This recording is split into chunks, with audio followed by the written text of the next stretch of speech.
শুভ সকাল। আজ শনিবার 28শে জুন 2025 খ্রিস্টাব্দ, 14ই আষাঢ় 1432 বঙ্গাব্দ, 2রা মহরম 1446 হিজরি। আজ অন্তর্বর্তীকালীন সরকারের প্রধান উপদেষ্টা, শান্তিতে নোবেলজয়ী, বিশ্বখ্যাত অর্থনীতিবিদ ডক্টর মোহাম্মদ ইউনূসের 85তম জন্মদিন।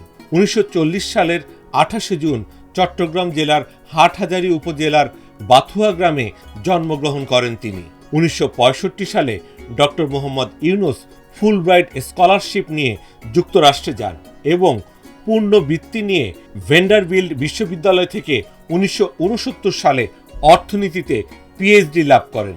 ডক্টর ইউনূস বাংলাদেশে ফিরে আসার আগে 1969 থেকে 1972 সাল পর্যন্ত মিডন টেনেসি স্টেট ইউনিভার্সিটিতে শিক্ষকতা করেন। 1971 সালে স্বাধীনতা যুদ্ধের সময় মোহাম্মদ ইউনূস বাংলাদেশের পক্ষে বিদেশে জনমত গড়ে তোলা এবং মুক্তিযোদ্ধাদের সহায়তা প্রদানের জন্য সাংগঠনিক কাজে নিয়োজিত ছিলেন। 1972 সালে দেশে ফিরে তিনি চট্টগ্রাম বিশ্ববিদ্যালয়ে অর্থনীতি বিভাগে সহযোগী অধ্যাপক হিসেবে যোগ দেন এবং বিভাগের প্রধান হিসেবে দায়িত্ব পালন করেন। 1975 সালে তিনি অধ্যাপক পদে উন্নীত হন এবং 1989 সাল পর্যন্ত এই পদে কর্মরত ছিলেন। ডক্টর মোহাম্মদ ইউনূস 1986 সালে গ্রামীণ ব্যাংক প্রতিষ্ঠা করেন। 2006 সালে তিনি শান্তিতে নোবেল পুরস্কার লাভ করেন। ছাত্র জনতার অভ্যুত্থানে আওয়ামী লীগ সরকারের পতনের পর 2004 সালের 8ই আগস্ট থেকে অন্তর্বর্তী সরকারের প্রধান উপদেষ্টা হিসেবে দায়িত্ব পালন করছেন তিনি।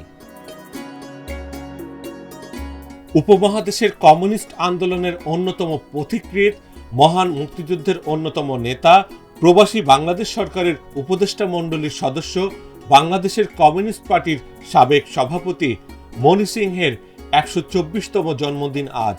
মণি সিংহ 1901 সালের 28শে জুলাই কলকাতার এক মধ্যবিত্ত পরিবারে জন্মগ্রহণ করেন।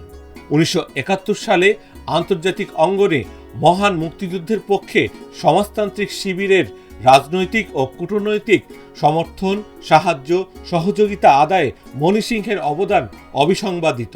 তাকে মুজিবনগর সরকারের উপদেষ্টা পরিষদে নির্বাচিত করা হয়।